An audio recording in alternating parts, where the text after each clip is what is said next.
So the plan this afternoon after I finish consultations is to take a bottle of wine and some snacks and some fold-up chairs and go sit on our patio and enjoy 67 degrees. I am so excited. So excited.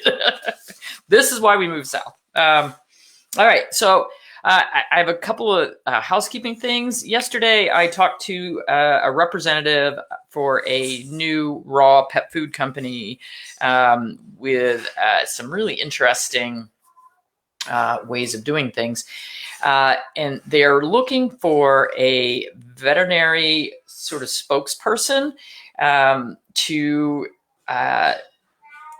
represent their line and say good things about them, which won't be hard to do. But it has to be somebody who has some food knowledge and good online presence. I told them I would not do it. I respectfully declined. I think they were bummed, but there are a lot of pet food companies that I really like. For instance, Answers, I'll Provide. I don't represent them. I like to be able to speak highly of them. And if I personally feel if I sign on to work as a representative for one company, then I won't ever be able to say nice things about other companies. And I don't want to do that. So I often say I'm sort of the consumer reports for the pet food world because I don't take payment to say nice things about companies if I like them. But if you have a veterinarian, a holistic veterinarian that you go to that is really into raw food or you think might be a good presence, please email me because I told them I would try to find some options for them. So I want to talk a little bit about hydrolyzed protein because in my inbox this morning was a nice email from Hill's Pet Nutrition talking about how wonderful hydrolyzed protein is and it's so good for our pets. And Joyce, you're in Colorado? You must be skiing.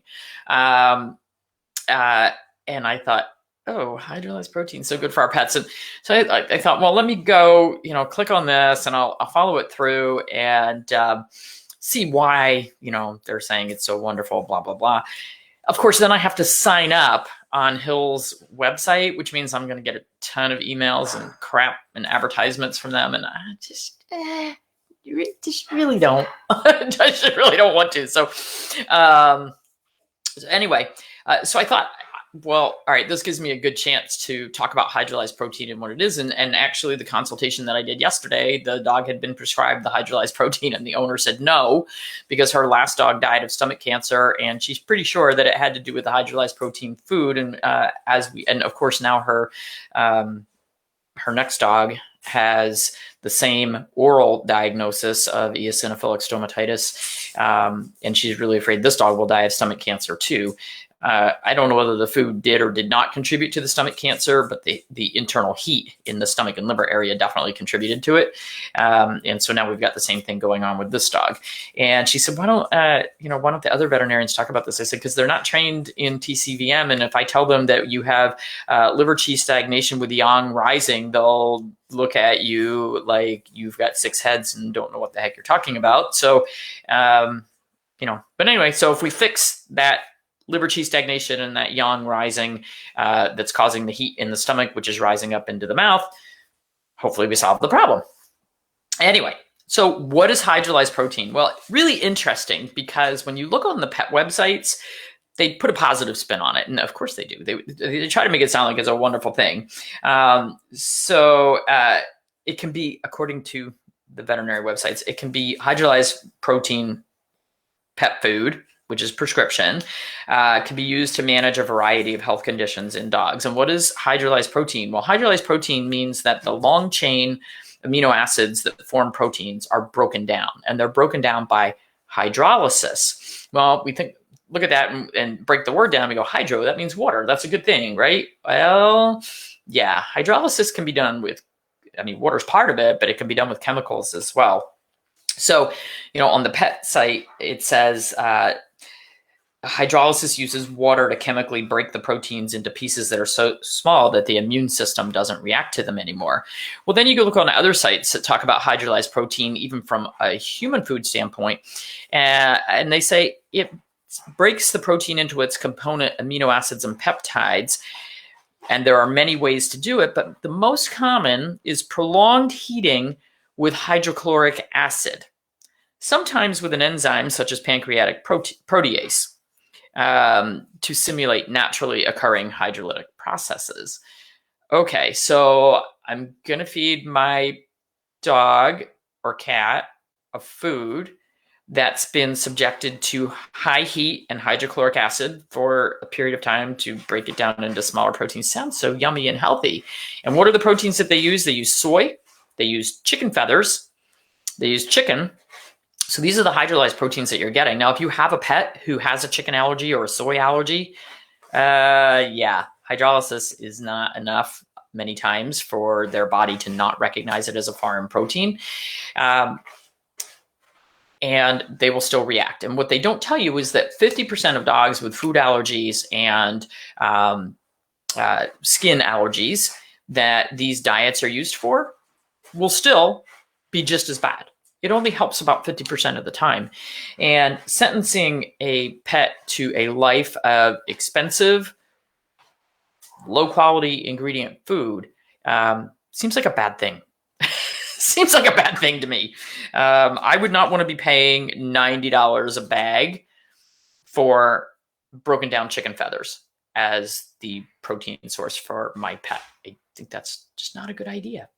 And so what I've discovered over the years of doing the TCVM and the food therapy is that we can get about 95% cure rate just by feeding real food and avoiding, using TCVM properties and avoiding the things that are causing that heat and that allergic reaction and that abnormal immune response.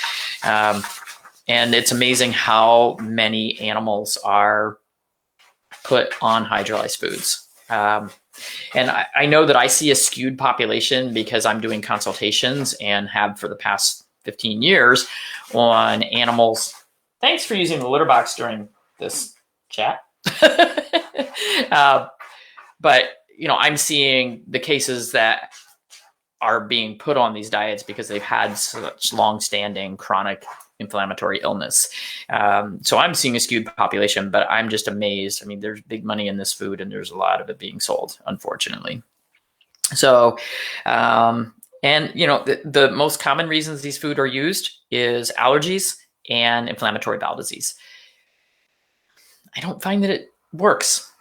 They wanted me to feed that to your golden that is allergic to feathers. But yeah, the vets don't know because they don't label it as hydrolyzed chicken feathers. They call it poultry protein isolate. They changed the name so that people wouldn't know, so that consumers wouldn't know what they were feeding. So,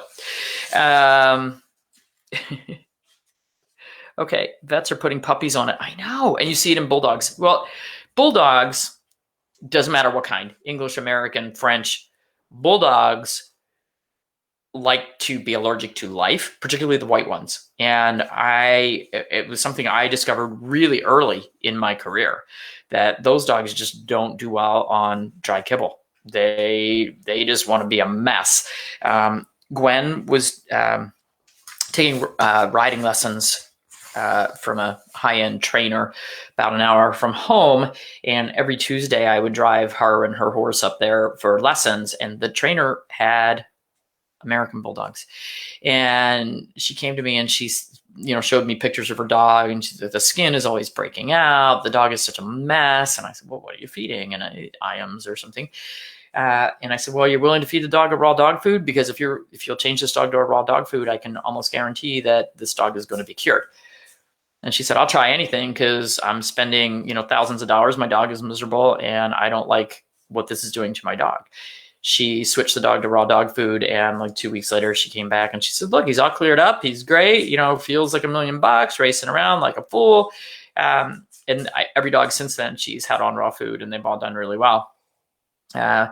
So, that was very early on in my little TCVM career. And, Neely, she does bulldog rescue, so she's got a lot of them. They do terrible on kibble. Almost every rescue we've moved to raw or home cooked have cleared up their allergies completely. Yeah. I mean, it's just makes a huge difference. I had an office manager who was into bulldogs. And so Bulldog Rescue came to us, and I had to work with a lot of bulldogs. I learned a lot about bulldogs during that time, like tail fold pockets and facial folds and things you have to clean, that I was just like, oh, wow. Okay. But the rescues would come in and they would be a train wreck.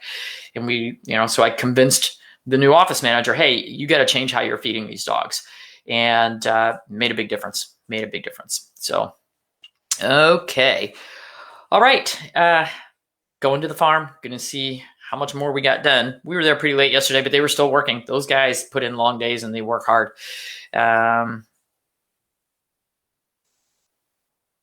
So Diana Mazer, you put your dog on a raw food, 3 months, still no change.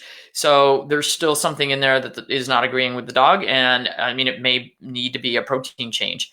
Hey, Gregory Lucas, had a bulldog patient yesterday. Owner refused to listen. Listen to the diet conversation. So frustrating. It is frustrating. It is totally frustrating. But sooner or later, they'll get fed up enough that they'll do something, or they'll have enough people tell them that they'll do something. So for Diana, with your golden doodle that's still having a problem, you need something that is like, you might stick with just the pork for a month. I don't know which protein you're using, but sometimes, I mean, if you've got a chicken allergy, you can't feed. Even if you're feeding raw, you can't feed a chicken. If you've got a beef allergy, you can't feed the beef. So you got to figure out which one is going to work for your pet. So why would Penn Vet give you hydrolyzed food? Because they totally believe in this stuff. They sell a ton of this stuff. They think it is the best thing since sliced bread. Not that sliced bread is that good for us either. Everybody remember Wonder Bread? It's still out there. Not good for us. Okay. Everybody have a wonderful day. I'm excited for today. I do have to work, but when I'm done work, man, it's going to be fun. Welcome. Exciting stuff going on. Picking out cabinet colors, and fixtures, and cool stuff. Quail, that's novel.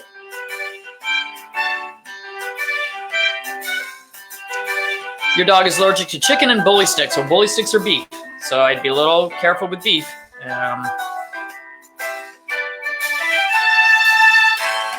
Yeah, chicken and beef are common. Yeah, and you can do the NutriScan test, Dr. Gene Dodds.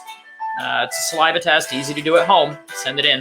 And that it's not be all end all, but it sure helps point you in the right direction. So just shortens your time of figuring out what to feed.